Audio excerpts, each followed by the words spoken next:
Why do I run? That's a good question. I guess I've been running well more than half my life, so it's just part of who I am.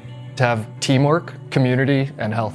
Because it makes me a better person. When I start my day with a run, I'm more focused, I'm more energized, I feel like I'm a better mom, I'm a better human. Because 10 years ago, I couldn't, or at least I thought I couldn't, and now I am a runner.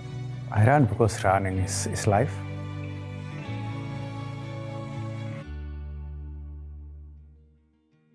I just love to run. I just like the freedom that running brings to my day. It's the one time when I can just process whatever's on my mind. I think there's a big connection between the physical and the mental components of running. In running, we are free. We want to be in that free state. And running actually, it's not about the body, it's about the mind. So it strengthens your body, strengthens your mind, and makes you to move, makes you to be all around, makes you to enjoy life, makes you to be free in this world. I'm still out there running, and I'm not nearly as fast as I used to. I asked myself after my most recent marathon in Tokyo with a much slower time than I ran during the height of my career, is this worth it? And it was the story of getting my Abbott 6th star in the World Marathon Majors, and that was something I wanted to accomplish. I was bound and determined to come back, and I think that attitude keeps me going. There may be obstacles that are thrown your way. Sometimes we learn a lot through our injuries and our disappointments.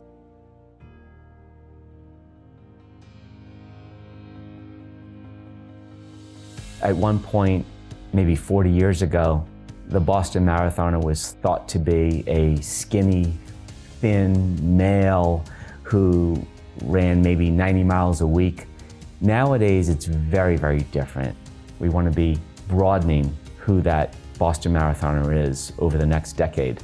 Runners from all over the world run New York. People from around the block to around the world, runners of all abilities, all shapes, all sizes, all colors, all hues. What's been beautiful about what we've seen in the sport of running in the last 10, 15 years has just been so much diversity in the sport and so many people of all shapes and sizes that are coming out and running. And the cool thing is they inspire others, and then that group comes out and they run and they inspire the next group that's there. And I think that that's what we're going to see more and more of, is people being inspired, like people are inspired by Eliud Kipchoge and people are inspired by Joni, but inspired by people like Hector and everyone else that's out there running and moving. It's that journey that they go on, that energy and enthusiasm still is infectious.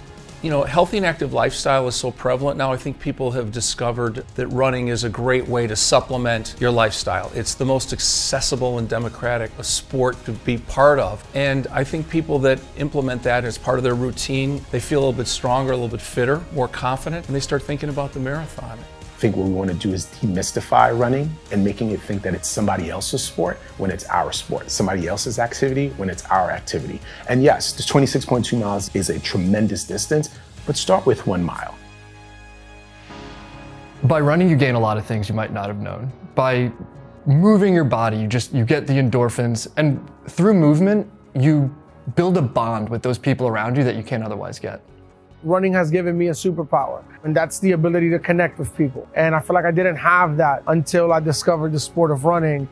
Being in a marathon atmosphere is unlike anything else. There's just nothing like the support and the camaraderie of the running community. I think people understand that running is accessible and it's affordable and it's a way to feel good about yourself. There are no shortcuts in life. Run your own race.